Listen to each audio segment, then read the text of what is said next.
Hola, mi nombre es Yubik Torres Chávez, estudiante de la Facultad de Derecho de la Universidad César Vallejo. En esta oportunidad, mi equipo y yo les presentaremos nuestro proyecto emprendedor recital Fabla Salvaje. Es la segunda obra publicada por César Vallejo en el año 1923, conocida como un texto narrativo y también calificada como una novela mental, que trata de un personaje balta que sufre de problemas mentales y alucinaciones. Debido a estos problemas y las constantes alucinaciones que tenía, él siente las apariciones fantasmales que no se puede explicar. Es por eso el título de Fabla Salvaje.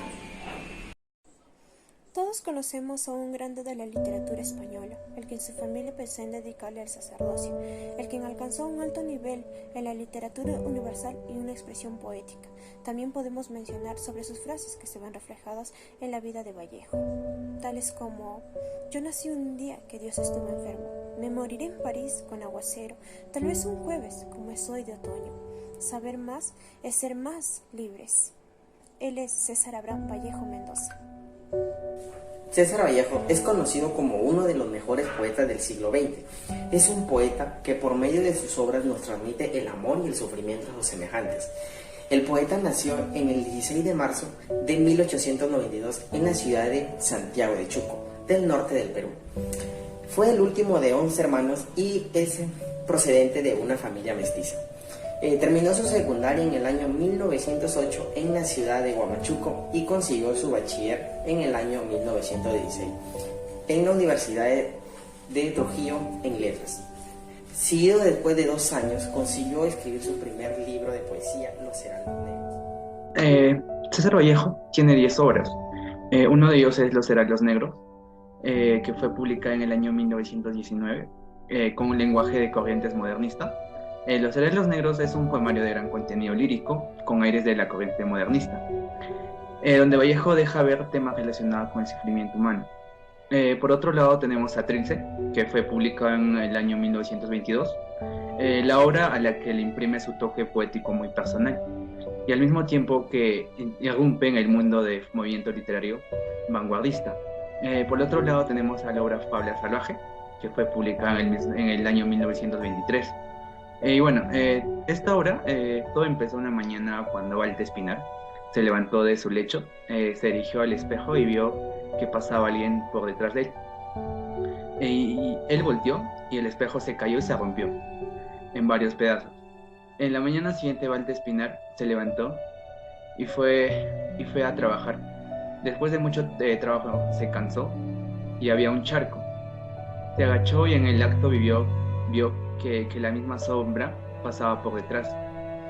Un día Balta Espinar estaba sentado al borde de un abismo cuando en ese preciso momento pasó la sombra por detrás de él. Volteó y cayó al abismo, y en ese preciso momento nació su hijo. Y bueno, por otro lado tenemos a la obra Hacia el Reino de los Iris, que fue publicada en el año 1944 y fue escrita entre 1924 y 1928.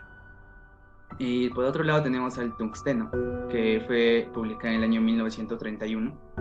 Y por otro lado tenemos a Laura Colacho Hermanos, o Presidente de América, que fue publicada en el año 1934. También por otro lado tenemos a La Piedra Cansada, que fue publicada en el año 1937. Y por último tenemos a Paco Yunque, que es edición póstuma, que fue publicada en el año 1951 y que fue escrita en el año 1931. Temática Fabla Salvaje. El argumento se centra en la locura repentina de un campesino llamado Balta Espinar, donde él empieza a sentirse acosado por un ser fantasmal. Producto de esa psicosis, él golpea a su esposa embarazada constantemente. No contento con este hecho, él se aleja de su hogar, se va a un lugar escampado y acaba arrojándose de un precipicio.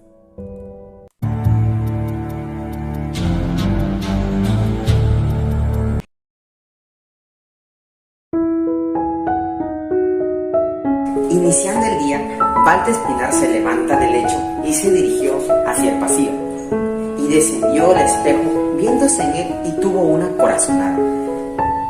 El espejo se hizo pedazos en el piso porque la suelta repentinamente pensando que vio un reflejo del rostro de su ser. Se quedó pálido, temblando, sumido por la angustia horrorosa.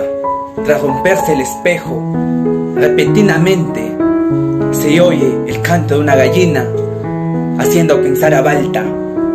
Llegó su mala suerte. Balta recuerda el canto de una gallina antes de fallecer su madre.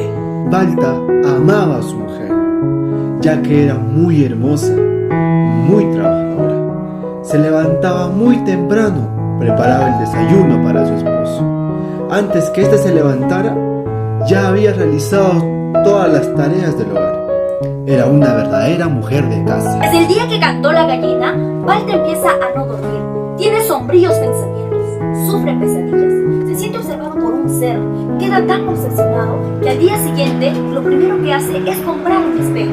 Una tarde que se arrodilla para beber agua de un arroyo y se levanta súbitamente porque cree que vio otra vez el rostro de una persona detrás. Le sucede esto después de varios meses después lo del espejo. Al recorrer, meditando, llega a un risco, donde sus pensamientos confusos lo llevan hasta allí. Abrumado por sus pensamientos, llega a creer que se trata del amante de su esposa Adelaida, quien está embarazada. Preso de sus alucinaciones, de celos, insulta y maltrata a su mujer de la manera más brusca. Al día siguiente, deja nuevamente su casa, recorre las pampas y regresa al mismo risco que la vez anterior. Contempla el paisaje que tanta paz le da. De un momento a otro, siente la presencia de alguien más. Lo siente detrás de su espalda. Voltea asustado, pierde el equilibrio y cae al abismo. Ese mismo día, su esposa da luz a su primogénito, sin enterarse de que Balta, su esposo, había fallecido.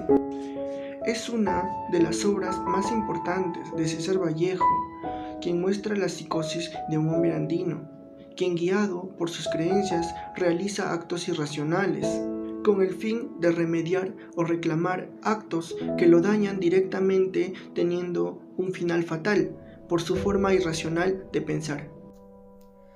Fábula salvaje. Para algunos es una novela corta, para otros es un cuento largo. Pero lo más asombroso de esta historia, que fue escrita por el poeta César Vallejo, no es su género, más bien es su contenido, dado que el autor principal será el principal referente poético del siglo XX, dado que esta historia ofrece al lector la posibilidad de hablar de un carácter psicológico por sus características, y este es conocido como algo fantástico.